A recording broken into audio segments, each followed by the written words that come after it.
46 presidents, 248 years. Some left legacies that shaped the world. Others are barely remembered. But every single president, from the legends to the footnotes, achieved something remarkable. This is the story of American leadership at its finest.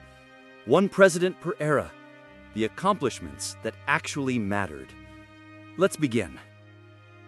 George Washington didn't just win the Revolutionary War, he gave it back. After defeating the British Empire, Washington had the Continental Army at his command. His officers urged him to seize power, to become America's king. Instead, he resigned his commission and returned to Mount Vernon. This single act of restraint established the principle of civilian control over the military. It proved that America would be different from every other nation. When King George III heard Washington would relinquish power, he reportedly said, "If he does that, he will be the greatest man in the world." Washington did exactly that. John Adams kept America out of war with France. In 1798, relations with revolutionary France had collapsed. French ships seized American vessels. Congress authorized military action. Adams's own political party, the Federalists, demanded war. Adams refused. He sent diplomats to negotiate peace, knowing it would destroy his political career. It did. He lost re-election.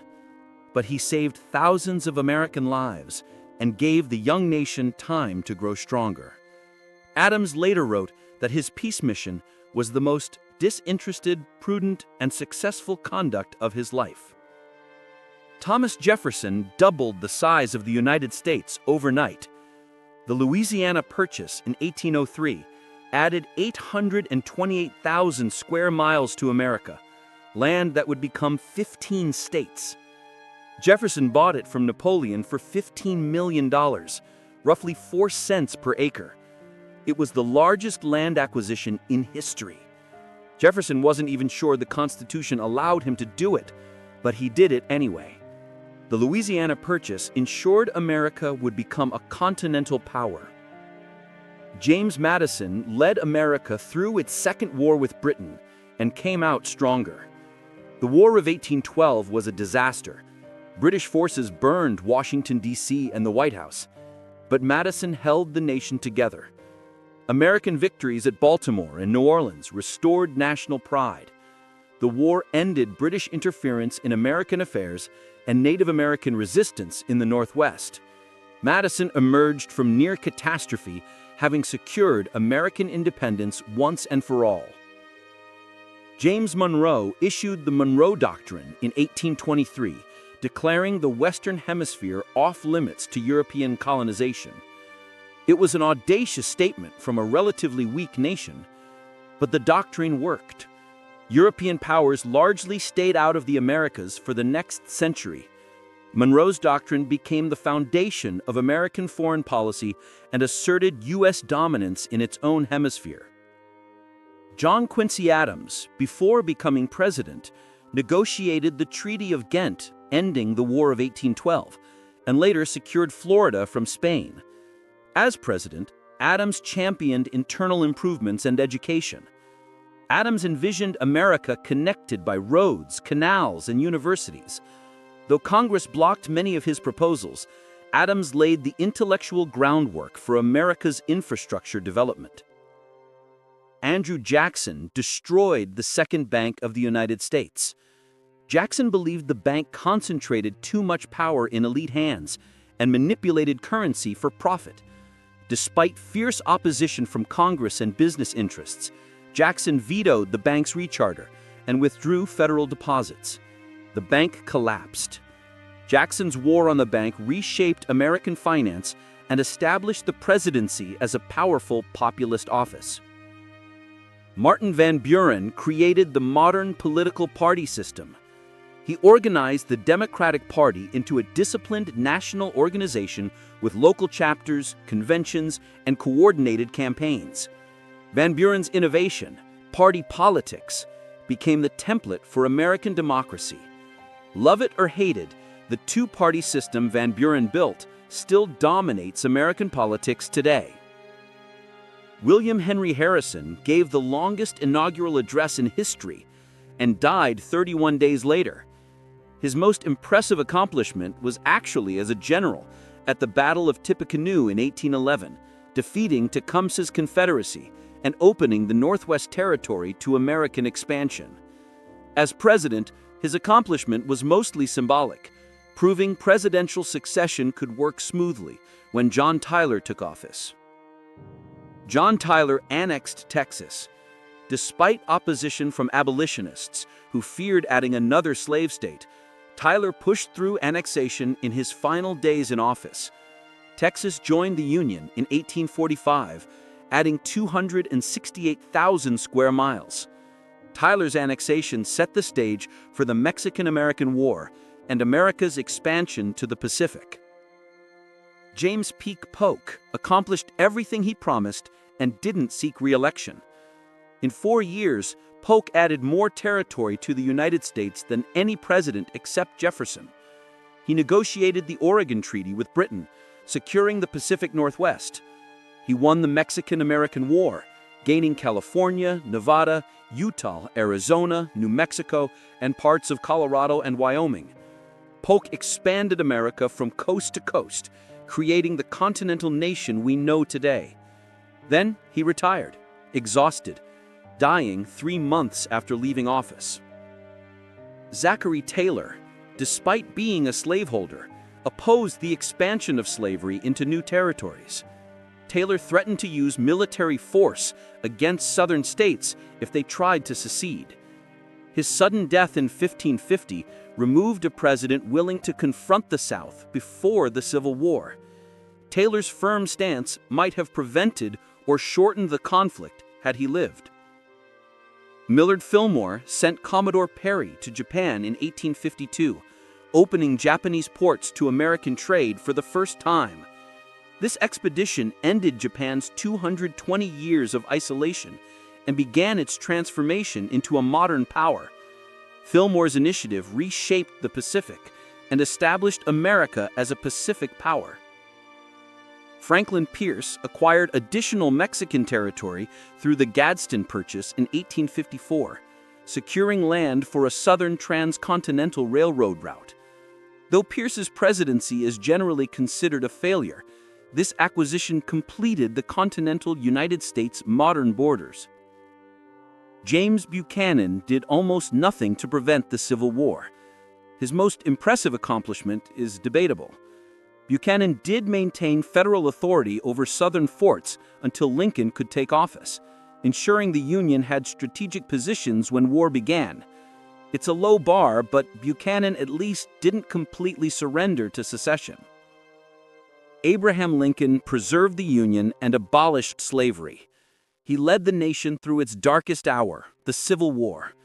Lincoln issued the Emancipation Proclamation, freeing enslaved people in Confederate states. He pushed through the 13th Amendment, ending slavery forever. Lincoln redefined American democracy with the Gettysburg Address, proclaiming government of the people, by the people, for the people. He was assassinated days after Confederate surrender, but his legacy remade America into a nation where all people are created equal, at least in principle. Andrew Johnson oversaw the ratification of the 13th Amendment abolishing slavery. Beyond that, Johnson's presidency was marked by impeachment and obstruction of Reconstruction.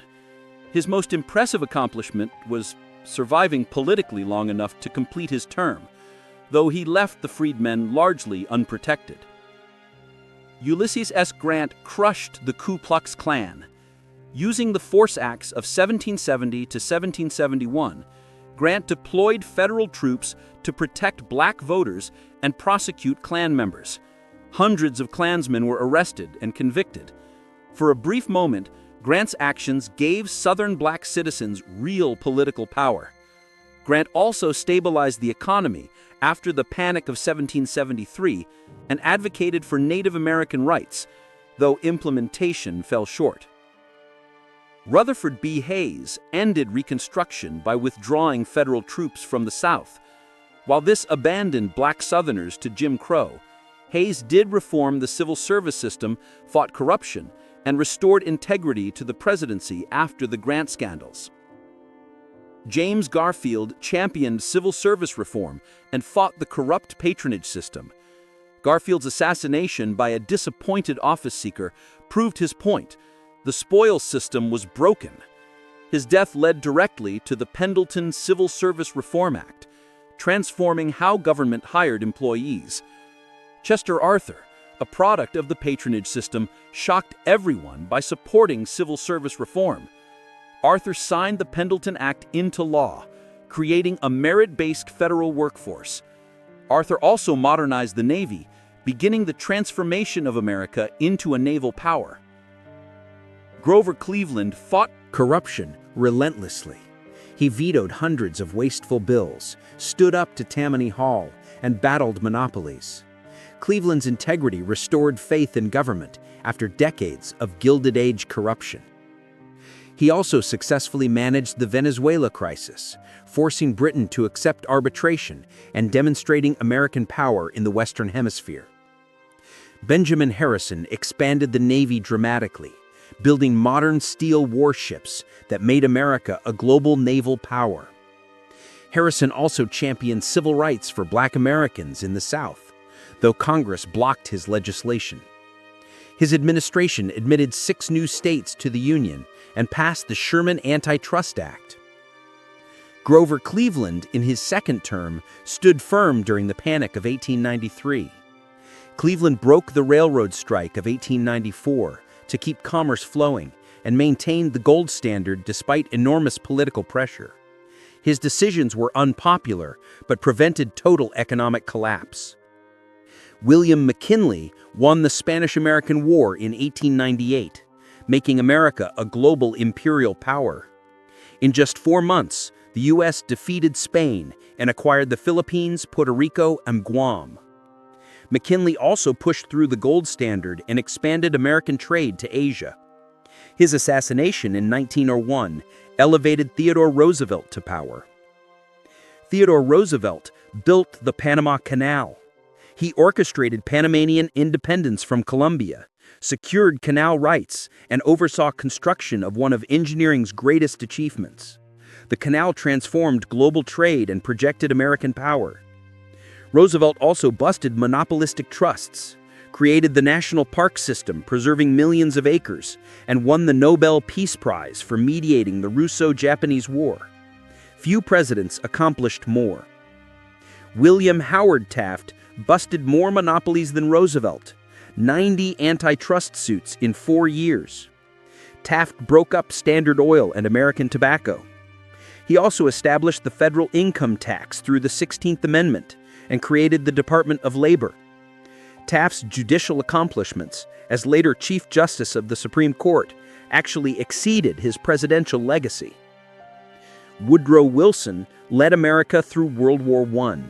He kept the U.S. neutral until 1917, then mobilized the nation for total war. American intervention tipped the balance and defeated Germany. Wilson's 14 points outlined a new world order based on self-determination and international cooperation. Though his League of Nations was rejected by the Senate, Wilson's vision shaped the post-war world. He also created the Federal Reserve System, fundamentally restructuring American finance. Warren G. Harding's presidency was plagued by scandals, but he did successfully negotiate the Washington Naval Treaty in 1922, limiting naval armaments and reducing the risk of another world war. Harding also pardoned socialist leader Eugene Debs and released political prisoners jailed during the Red Scare. Calvin Coolidge presided over unprecedented economic prosperity. The Roaring Twenties saw massive growth under Coolidge's hands-off approach. Coolidge cut taxes, reduced debt, and balanced budgets while the economy boomed. He also signed the Indian Citizenship Act, granting full citizenship to Native Americans. Coolidge's minimalist philosophy, "The business of America is business," defined the era. Herbert Hoover responded to the Great Depression by creating the Reconstruction Finance Corporation, which loaned money to banks and businesses to prevent total collapse. Though his efforts were insufficient, Hoover broke with Republican orthodoxy and used federal power to fight the Depression. His initiatives laid groundwork for Roosevelt's New Deal. Franklin D. Roosevelt saved American capitalism. The New Deal created Social Security, unemployment insurance, bank deposit insurance, and labor protections. FDR's programs put millions back to work and restored faith in democracy when fascism and communism were spreading worldwide. Then Roosevelt led America through World War II, defeating Nazi Germany and Imperial Japan. FDR built the Grand Alliance with Britain and the Soviet Union, planned the post-war order, and established America as a superpower. He died just before victory, but Roosevelt's leadership transformed both America and the world.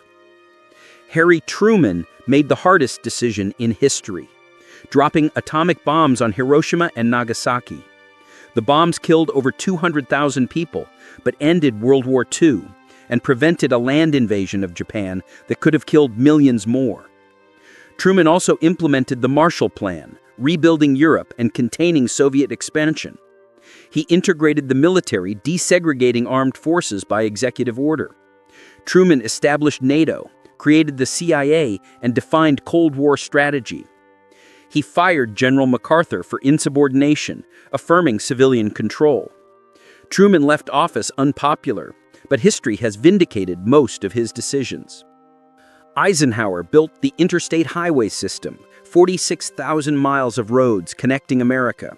This infrastructure project boosted commerce, enabled suburbanization, and strengthened national defense. Eisenhower also enforced Brown v. Board of Education by sending federal troops to Little Rock, Arkansas, protecting black students integrating Central High School. He kept America prosperous and avoided major wars during dangerous Cold War years. John F. Kennedy successfully managed the Cuban Missile Crisis, bringing the world back from the brink of nuclear war. For 13 days in October 1962, Kennedy navigated between Soviet aggression and military advisors urging invasion. Kennedy chose blockade over bombardment, forcing Khrushchev to withdraw missiles from Cuba. Kennedy's restraint prevented World War III. He also established the Peace Corps, launched the space race, and championed civil rights before his assassination in 1963. Lyndon Johnson passed the Civil Rights Act of 1964 and Voting Rights Act of 1965, ending legal segregation and protecting black voting rights. Johnson's Great Society created Medicare and Medicaid, providing health care to millions of elderly and poor Americans. He declared war on poverty and expanded federal education funding. Johnson accomplished more domestic reform than any president since FDR. Vietnam destroyed his presidency, but Johnson's legal legacy endures. Richard Nixon opened relations with Communist China in 1972, fundamentally reshaping the Cold War. Nixon's visit to Beijing ended decades of hostility and created a strategic wedge between China and the Soviet Union. Nixon also signed the Clean Air Act, Clean Water Act, and created the Environmental Protection Agency. He ended the draft and began withdrawing from Vietnam. Nixon established détente with the Soviet Union and negotiated arms control treaties. Then Watergate destroyed him. Nixon resigned in disgrace, but his China opening remains one of diplomacy's greatest achievements. Gerald Ford pardoned Richard Nixon. It was political suicide. Ford's approval collapsed and he lost the 1976 election. But Ford believed the nation needed to move past Watergate rather than endure years of trials and recriminations. History suggests Ford was right. His pardon allowed America to heal and focus on the future. Jimmy Carter brokered the Camp David Accords in 1978, achieving peace between Israel and Egypt. Carter personally mediated 13 days of negotiations, producing the first peace treaty between Israel and an Arab nation. The agreement has held for over 40 years. Carter also championed human rights in foreign policy, deregulated industries to boost competition, and created the Department of Energy and Department of Education. Ronald Reagan won the Cold War. Through military buildup, strategic pressure, and negotiations with Mikhail Gorbachev, Reagan forced the Soviet Union to reform. The Berlin Wall fell in 1989. The Soviet Union collapsed in 1991. Reagan's strategy of peace through strength defeated communism without firing a shot. Reagan also revitalized the American economy after the stagflation of the 1970s, cutting taxes and reducing regulations. His optimistic vision restored American confidence. George H.W. Bush masterfully managed the end of the Cold War. As the Soviet Union collapsed, Bush ensured a peaceful transition. He reunited Germany, built the coalition that liberated Kuwait in the Gulf War, and signed arms reduction treaties with Russia. Bush's cautious diplomacy during this revolutionary period prevented chaos and bloodshed. He also signed the Americans with Disabilities Act, protecting millions from discrimination. Bill Clinton balanced the federal budget for the first time in decades. Through spending discipline and tax increases, Clinton turned Reagan-era deficits into surpluses.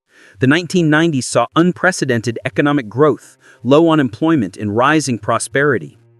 Clinton also expanded NATO eastward, brought peace to the Balkans, and promoted free trade through NAFTA. His presidency was tarnished by personal scandals, but Clinton's economic record remains impressive. George W. Bush created PEPFAR, the President's Emergency Plan for AIDS Relief. This initiative provided antiretroviral treatment to millions of HIV-positive people in Africa and saved an estimated 25 million lives. It remains the largest global health program ever created by one nation. Bush also led the response to 9/11, though the Iraq War and financial crisis defined his presidency's failures. Barack Obama passed the Affordable Care Act, extending health insurance to 20 million previously uninsured Americans. Obama also ordered the raid that killed Osama bin Laden, ending the decade-long hunt for the 9/11 mastermind. Obama legalized same-sex marriage nationwide, negotiated the Iran nuclear deal, normalized relations with Cuba, and rescued the economy from the Great Recession. His presidency was defined by controversy, but the Abraham Accords remain a genuine accomplishment. Donald Trump brokered the Abraham Accords, normalizing relations between Israel and several Arab nations, including the UAE and Bahrain. These agreements represented the most significant Middle East diplomatic breakthrough in decades. Trump also pushed NATO allies to increase defense spending and renegotiated trade deals, including the USMCA. His presidency was defined by controversy, but the Abraham Accords remain a genuine accomplishment. Joe Biden passed the Infrastructure Investment and Jobs Act, investing over $1 trillion in roads, bridges, broadband, and clean energy. Biden also rallied international support for Ukraine after Russia's invasion, rebuilt NATO unity, and oversaw America's economic recovery from COVID-19. Biden's leadership restored America's alliances and reasserted democratic values against authoritarian challenges. 46 presidents, some great, some terrible, most somewhere in between, but each left a mark. From Washington's restraint to Biden's infrastructure, from Lincoln's emancipation to Roosevelt's New Deal, American presidents shaped not just their nation, but the entire world. The presidency is often called the hardest job on earth. Looking at what these men accomplished and what they failed to do, it's hard to disagree. These were the accomplishments that mattered. This was American leadership at its most impressive.